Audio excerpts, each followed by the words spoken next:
Bonjour tout le monde. Aujourd'hui, l'épisode va discuter la relation entre le café et les adolescents. Allons à RL pour voir l'histoire.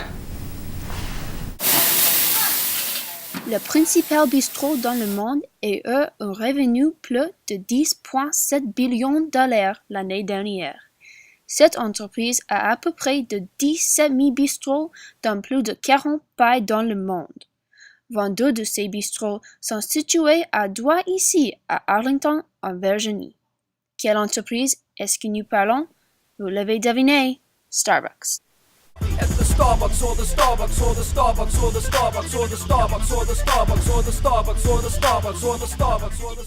Comme vous pouvez le voir, il y a vraiment beaucoup de Starbucks à Arlington. Avec plus de 87 000 combinaisons de boissons et des centaines de délicieuses collations sur le menu, il y a quelque chose pour tout le monde.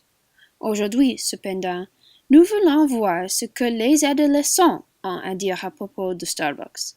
Notre journaliste Ariel était à la tâche. Bonjour, je m'appelle Ariel et maintenant, à droite, c'est la compagnie de Starbucks en Virginia Square. Une nouvelle base de marche pour Starbucks est la 12 entre 18 en catégorie. Voyons à quoi ces adolescents ont pour parler sur la marque de café célèbre. Suivez-moi!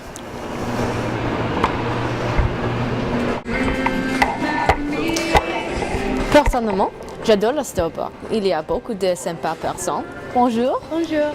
Et l'atmosphère est très décontractée. La musique est très cool, les tableaux sont très beaux et les tables sont confortables. Aussi pour les gens qui veulent travailler, il y a de Wi-Fi gratuit.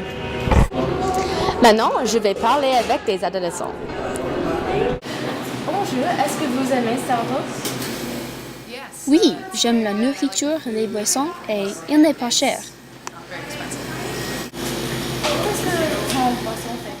Le caramel macchiato. Tu vas au Starbucks combien de fois par semaine? Peut-être 1 ou 2 fois, plutôt le samedi ou mardi, mais pas longtemps. Et quel est ton boisson favori? Le caramel macchiato, je pense. Mais j'aime tout à Starbucks, c'est très très bon chaque fois que je vais. Je veux essayer quelque chose de différent chaque fois peut-être, mais plutôt le caramel macchiato. Comment tu as commencé à aller au Starbucks? Je pense, j'ai commencé peut-être à l'âge de 12 ans, plutôt avec ma mère, elle m'a amené quand j'étais à 12 ans et, au Starbucks et elle m'a montré tous ses préférés boissons et j'ai essayé tout ça. Et tu penses que le Starbucks est bon pour ton santé? Je pense que c'est bon, pas tout le temps, pendant un temps, tu sais, mais peut-être chaque jour, avec manger les choses qu'ils ont à Starbucks. Je pense pas que peut-être c'est pas la meilleure chose pour ton santé, mais juste 1 ou 2 fois par semaine, c'est pas trop grave. Et est-ce que tu penses que le Starbucks est juste un mode ou c'est vraiment bon? Moi, je disais que le Starbucks est plutôt très très bon, parce que c'est comme ça que les choses deviennent un part de la mode, c'est parce que c'est bon et après beaucoup de monde apprécie que c'est bon. Et, donc moi je disais que c'est bon, mais il y a quelques-uns qui disent pas la même chose, mais moi je partage pas leur opinion. D'accord, merci beaucoup. Ensuite, Ariel a demandé aux employés de Starbucks quelques questions sur les adolescents.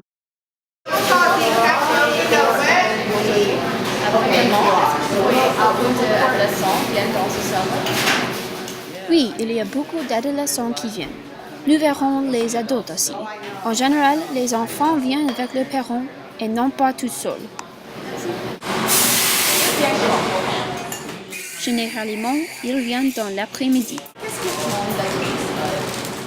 Les adolescents adorent frappuccinos et ils sont très en à faire. Ils ont 15 ou 17 ans peut-être. Merci beaucoup, Ariel. Maintenant, nous allons revenir à notre studio pour voir si quelqu'un a une question. Nous pensons que le monde est accroché sur Starbucks. L'entreprise est très célèbre qu'il ne peut mettre pas le nom Starbucks sur ses tasses. Mais est-ce qu'il y a un coût supplémentaire? Nous avons Dr. Robert ici pour répondre aux questions de nos spectateurs jeunes. Bienvenue à l'épisode, docteur. Dr. Robert? Merci, Mackenzie. Je suis heureux d'être ici. Est-ce qu'il y a quelqu'un qui a une question? Un moment. D'accord. Je m'appelle Rebecca.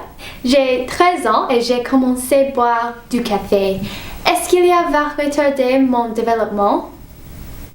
C'est un mythe que le café va retarder votre développement. Il est en réalité que le café a des autres effets négatifs. Par exemple, beaucoup de personnes se plaignent de mal à la tête. Oui, toi, au fond.